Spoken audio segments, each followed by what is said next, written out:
Em nosso estudo de hoje, a lição 6 do livro Estude Viva, e tem por título Troca Incessante. Todos estamos situados em extenso parque de oportunidades para trabalho, renovação, desenvolvimento e melhoria. Dentre aquelas que seguem no encalço como sendo as que te respondem às melhores aspirações, detém quanto possível a oportunidade de auxiliar. Tempo é comparável a solo, serviço é plantação. Ninguém vive deserdado da participação nas boas obras, de vez que todos retemos sobras de valores específicos da existência. Não somente disponibilidades de recursos materiais, mas também de tempo, conhecimento, amizade, influência. Não percas por omissão. Colherás o que semeias, velha verdade sempre nova. Em todos os lugares há quem te espere a cooperação. Aparentemente, aqueles que te recorrem aos préstimos contam apenas com o apoio que lhes é necessário, seja um gesto de amparo substancial, uma nota de solidariedade, uma palavra de bom ânimo ou um aviso oportuno. Entretanto, não é só isso, a vida é troca incessante. Aqueles a quem proteges ser-te-ão protetores. Socorres o pequenino desfalecente, é possível seja ele mais tarde um amigo prestimoso que te guarde a cabeceira no dia de enfermidade. O transeunte anônimo a quem presta humilde favor pode ser em breve um elemento importante de que dependerás na solução de um problema. O poder do amor, porém, se projeta mais longe. Doentes que sustentaste na fronteira da morte formarão entre os amigos que te assistem no plano espiritual. E ainda mesmo o auxílio desinteressado que levaste a corações empedernidos na delinquência, quando não consigo tocá-los de pronto, te granjeará a colaboração dos benfeitores que os amam, conquanto ignorados e desconhecidos.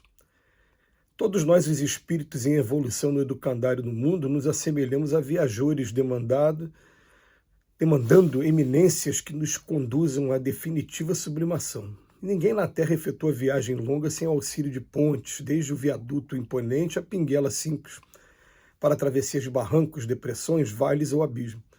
Por mais regular se nos mostre a jornada, chega sempre o instante que precisaremos de alguém para transpor obstáculo ou perigo. Construamos pontes de simpatia com o material da bondade. Hoje alguém surge diante de nós suplicando apoio. Amanhã, diante de alguém, surgiremos nós. Nosso concurso. Com efeito, nosso concurso na obra do bem possui características marcantes. É sempre oportuno, nunca se torna excessivo, apresenta valor específico, recebe beneplácito superior, demonstra-nos os desejos de acertar, constitui experiência sempre nova, mostra campo ilimitado de manifestação, não precisa impor nem condicionar, revela hoje ou amanhã melhor, significa chamamento à cooperação dos outros, carreia o progresso, preenche-nos o tempo de maneira ideal, valoriza a vida de outros, sustenta o equilíbrio comum, constrói para sempre. Estenda a mão amigo às tarefas do bem anônimo, pois quem viaja na terra dá e recebe invariavelmente os dons da alegria ou os tóxicos da tristeza que semeia por onde passa na peregrinação para a vida eterna. Gente, esse estudo de hoje, ele traz para a gente uma realidade que a gente, quando vai estudar a caridade, ou melhor, quando a gente vai pegar o livro dos Espíritos e falar o que é virtude, aí a definição que os Espíritos vão dar vai ser assim, né?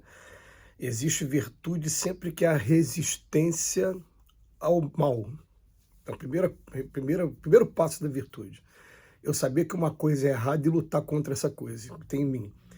Aí depois ele começa a falar assim, a caridade, ela começa a ser a virtude. Agora, a caridade mais desinteressada é que é o máximo, o sublime da virtude. Então, quando a gente vem estudar a caridade, a gente procura exercitar essa coisa. Eu tenho que ficar fazendo uma análise comigo. Está tendo interesse em alguma coisa? Mesmo que o interesse seja... Na doutrina espírita criou-se aí aquela coisa do bônus horas, depois que apareceram as obras de André Luiz. Tem gente que quer trabalhar pensando em bônus horas. Está tendo desinteresse nisso? Então a gente começa a pensar, o interesse não é só material, o interesse pode ser também moral, pode ser de privilégio, pode ser de reconhecimento. Tem interesse, estragou aí a caridade. E quando a caridade ela começa a se tornar desinteressada, ela não olha a quem. Agora, o mais interessante é quando a vida começa a te dar a contraprova desse ensinamento, porque geralmente é de onde você menos espera mesmo, de onde você menos espera. E aí a gente vai ter uma série de exemplos, seriam muitos exemplos mesmo, mas o que vem de maneira mais imediata são aqueles que acabaram, de certa maneira, vamos botar assim, nos momentos muito decisivos, muito sérios. Por exemplo, a gente tem um grupo lá na Casa Espírita que toda santa segunda-feira, há quase 20 anos, toda segunda-feira, eles vão para lá para casa, 15 horas da tarde, começa a confeccionar alimento, descascar batata, cenoura, fazer as quentinhas, e no final da tarde a gente tem uma média de 150 quentinhas prontas para ir entregar a nossos irmãos que moram na rua. E aí o que acontece? Tem uma vez que a gente está entregando, e para quem conhece o Rio de Janeiro, a gente está entregando na Pavuna, na Praça da Pavuna, que tem em frente à estação de metrô. E quando a gente vai voltar para o carro, a gente vê uma briga no meio da rua. Briga, os moradores de rua brigando entre si. E eu, na hora, intuição, eu segurei o pessoal, calma, calma, né, espera. Quando a briga acalmou, eu fui na direção deles, falei, você quer jantar? Entreguei a quentinha para eles, e aí eu fui surpreendido com um deles que falou para a gente, olha, eles queriam roubar o carro de vocês, eles queriam assaltar vocês. E a gente falou que não, eles não, porque eles trazem comida para a gente toda segunda-feira. E sabia o nome de cada um de nós. Aí me vergonhou, porque a gente não sabia o nome deles. A gente sempre tratou de forma anônima, mas eles nos conheciam pelo nome. Então, a gente teria aqui algumas dezenas de exemplos disso que vai acontecendo, mas vai acontecendo assim, sem você esperar nada em troca, e de repente, do nada, você é surpreendido com uma situação dessas. Uma que eu já contei aqui num desses estudos também, por exemplo, foi de eu ter ido num local em que encontrei 5 pessoas, 5 meninos, posso dizer assim, meninos. Depois que a gente passa dos 50, a gente pode chamar meninos. Eles armados, fortemente armados por conta da violência urbana no estado do Rio de Janeiro.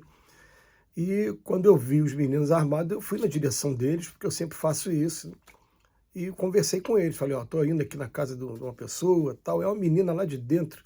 Aí eu te conheço. E eu falei assim, você deve me conhecer, eu trabalho com música, eu sou músico. Não, o teu nome é Robson. Eu falei, você me conhece mesmo. Você não sabe de onde você me conhece, não? Eu fiquei olhando para ela e confesso, todas as vezes que eu conto essa história, que eu, mesmo se lembrasse, né, com armas daquele jeito, a gente não ia conseguir, né? Aí ela falou assim, Nelson Hungria, se não mudou, era o nome do presídio Bangu 7, aqui no Rio de Janeiro. E aí o que acontece? Ela falou assim, pode liberar esse aí, porque esse aí é aqueles troços de espiritismo, aqueles troços de espiritismo de Kardec, pode liberar. E eu fiquei com aquilo na cabeça, saiu, né? Aqueles troços de espiritismo me liberou. Por quê? Porque a gente fazia o estudo do Evangelho segundo o Espiritismo dentro do presídio, como agente religioso, e pelo menos no caso do Bangu 7, nós entrávamos por uma galeria, um corredor, em que as portas das celas estão de um lado e do outro. Aí no meio tem uma entrada para um local lá que é para estudo, né? Enfim. E no final do corredor tem um refeitório. O estudo era feito no refeitório. Então ela, mesmo sem participar do nosso grupo, ela me conhecia porque eu passava ali pelo meio, sabia meu nome. Então são coisas que vão acontecendo quando o Emmanuel fala para a gente assim, ó, o poder do amor se projeta mais longe. Os doentes que sustentaste na fronteira da morte, eles vão formar seus amigos que vão receber a gente daqui a pouco, quando a gente estiver do outro lado. Ele vem falar assim, ó, em todos os lugares há quem espere cooperação, um gesto de amparo, uma palavra de ânimo, e ele vem chamar que, ó, socorre esse pequenino desfalecente, ó, é possível que daqui a pouco é ele que vai te salvar. E principalmente nessa situação de crime organizado, são eles que depois, seriam várias histórias para contar, me veio outra na cabeça aqui. A porta do nosso centro espírita é pintada de azul. Então, uma vez falaram assim, ó, ele é da Casa Azul, e não deixaram nada acontecer com a gente também. Então, a gente vai fazendo isso e depois vai sentindo, através da lei de causa e efeito, o retorno das atividades que a gente vai se entregando, e aí vai entender na prática mesmo, o que o Emmanuel e o André Luiz tentaram passar para a gente hoje na teoria. Que Jesus nos abençoe hoje e sempre.